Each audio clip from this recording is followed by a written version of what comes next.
Welcome to the deep dive. We're here to cut through the noise and really focus on the insights that matter to you. That's the plan.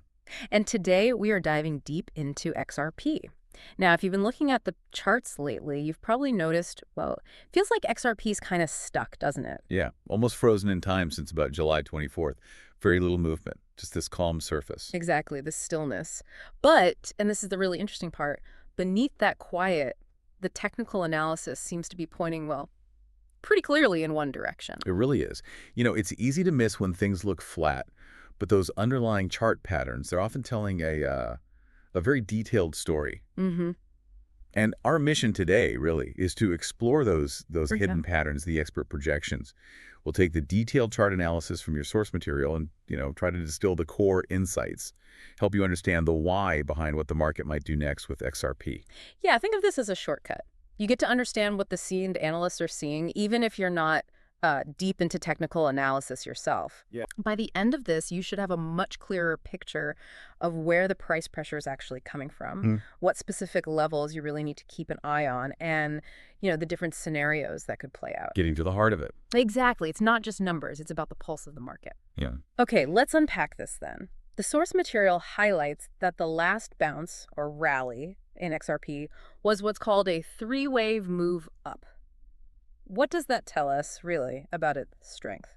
Well, a three-wave move up. Mm-hmm. Think of it like a weak bounce. Yeah. It's corrective, not impulsive. It doesn't have the power of a true reversal. Okay. A genuine new uptrend usually kicks off with a five-wave structure that's more like a strong, determined climb in multiple steps. Like more sustainable. Exactly. Hmm. So the fact that this recent bounce was only three waves suggests it was probably just, a temporary pause in the downtrend. The source also mentions that double bottom pattern we saw. Turns out, it's often not a reliable reversal signal in these contexts. They tend to fail. So technically speaking, even with that surface calm, the setup is still leaning towards lower prices. So even that little hop in the double bottom try, the underlying pressure is still down. Okay, that brings us to the big question then.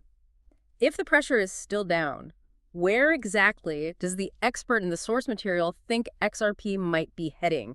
What are those key levels we should be watching? The analysis points pretty strongly towards the $2.81 area, maybe even down to $2.75. Okay, $2.81 to $2.75. Yeah, and this projection comes from the idea that the first drop from the July 18th high was also a three-wave move down, like a zigzag, but downwards. Another three-wave. Right, now the tricky part, what the expert calls messy, is sort of in the middle of that structure. It could be an ABC wave moving down in the final C leg. Okay. But the B wave, that middle part, was apparently quite weak, and that makes the whole pattern a little difficult to label perfectly.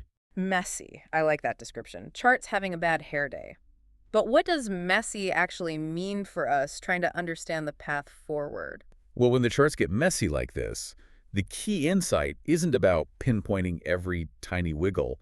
It's almost irrelevant, Right. The source suggests we're looking at either a very, let's say, ugly downside impulse in a wave C, or maybe wave 4, which means a pretty sharp direct move down, or maybe a WXY structure. WXY. And it's just another way prices can zigzag down, but in a more complex sort of triple combination. The main point for you, though, is that neither of these scenarios really changes those projected lower price targets. I see. It just describes how we might get there intricately, maybe a bit unpredictably. Knowing the path could be messy is actually useful for setting expectations. Got it. So the path might be complex, a bit tangled, but the general direction seems clear in the analysis. Okay. Yeah. The source also mentioned a possible fourth wave doing a kind of triangle thing and then one more low. Can you walk us through that possibility? Sure. So there's another interpretation. It suggests an initial move down was a five-wave impulse, then followed by a really ugly wave 2 flat correction, basically. A complex sideways mess that didn't look like a clear bounce at all. Then maybe a weak third wave, and now potentially this fourth wave forming a triangle. Now, technically, a triangle is an ABCDE pattern. The price sort of bounces around between converging lines, shows indecision before a final move. Okay. If this triangle finishes its last E wave below the recent high of $3.02, then the pattern suggests we could see at least one more push down. That would be wave 5 of C, likely taking us towards that $2.75 here again. Wow. Complex stuff. But it still points downwards. It's intricate, yeah. Right. But again, it supports the overall idea of lower prices being likely in the near term.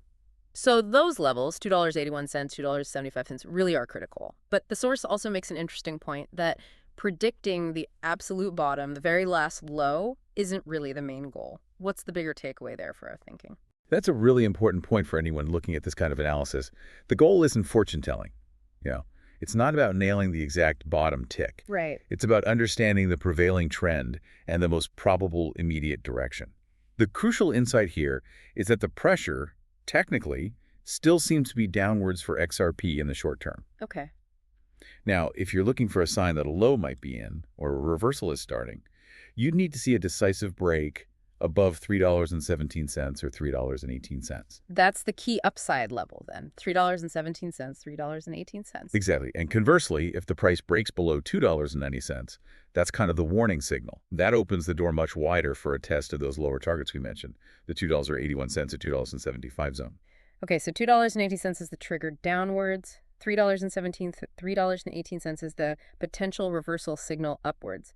What happens if we break below $2.75 decisively? Does the picture change dramatically then? If $2.75 gives way convincingly, yeah, then we start looking at alternative, bigger picture scenarios. Like, Well, one possibility is that we're actually still in a much larger wave 4 correction. Maybe one that, in a different count, could have bottomed back in April. Another idea is XRP might be forming a diagonal pattern, maybe similar to what some analysts see in Bitcoin. a diagonal. Yeah, it's a specific type of 5-wave pattern, often at the end of a larger trend. It could involve an ABC structure for a larger wave 3. Now, in that more bearish case, ideally the price would need to stay above the 2021 levels. But honestly, these larger, more significantly bearish scenarios, they only really come into sharp focus if and when that $2.75 level is clearly broken.